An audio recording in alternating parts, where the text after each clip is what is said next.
মহান স্বাধীনতার ঘোষক,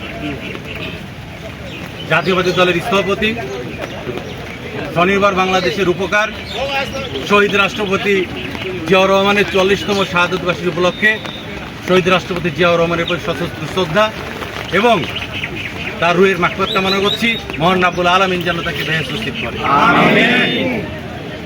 1977 সালে 24শে মার্চ শহীদ রাষ্ট্রপতি জিয়াউর রহমান সিলেটের হাওড় অঞ্চলে হেঁটেছিলেন 9 মাইল।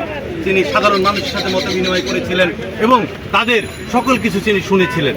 শহীদ রাষ্ট্রপতি জিয়াউর রহমানের ডুপ্লিকেট হলো জনাব তারেক রহমান। আজকে জনাব তারেক রহমান বাংলাদেশে বলেছে দিল্লি নয়, পিন্ডি নয়, সবার আগে কোন দেশ? সবার আগে বাংলাদেশ। এবং আমাদের অঙ্গীকার নির্বাচিত সরকার। আজকে এই গণতন্ত্রের জন্য, আমাদের সাংবিধানিক অধিকারের জন্য আজকে দীর্ঘ 16 বছর আমরা সংগ্রাম করে যাচ্ছি। আজকে এই গণতন্ত্রের জন্য শহীদ প্রেসিডেন্ট জিয়াউর রহমান জীবন দিয়েছে। এই গণতন্ত্রের জন্য তারেক রহমান নির্যাতিত হয়েছে। এই গণতন্ত্রের জন্য আমাদের মা জননী বেগম খালেদা জিয়া দীর্ঘ 16 বছর কারাবরণ করেছে অন্যায়ভাবে। এই গণতন্ত্রের জন্য আরাফাত রহমান কোকো বাংলাদেশে থাকতে না পেরে বিদেশে যাওয়ার পরে ষড়যন্ত্র করে তাকে হত্যা করা হয়েছে। এই গণতন্ত্রের জন্য বিএনপির সাংগঠনিক সম্পাদক ইলিয়াস আলীকে গুম করা হয়েছে।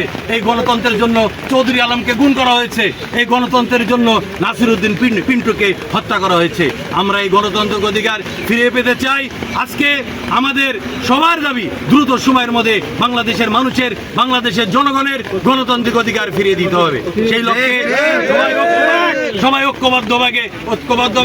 ঐক্যবদ্ধভাবে আগামী দিনে যে জাতীয়বাদী দলের ভারপ্রাপ্ত চেয়ারম্যান জনাব তারেক রহমানের নেতৃত্বে আমরা এগিয়ে যাব এবং তারেক রহমানের নেতৃত্বে বাংলাদেশ গণতন্ত্র প্রতিষ্ঠা হবে এবং জনগণের সরকার প্রতিষ্ঠা হবে, এই আশা ব্যক্ত করে বক্তব্য শেষ করছি। আল্লাহ হাফেজ।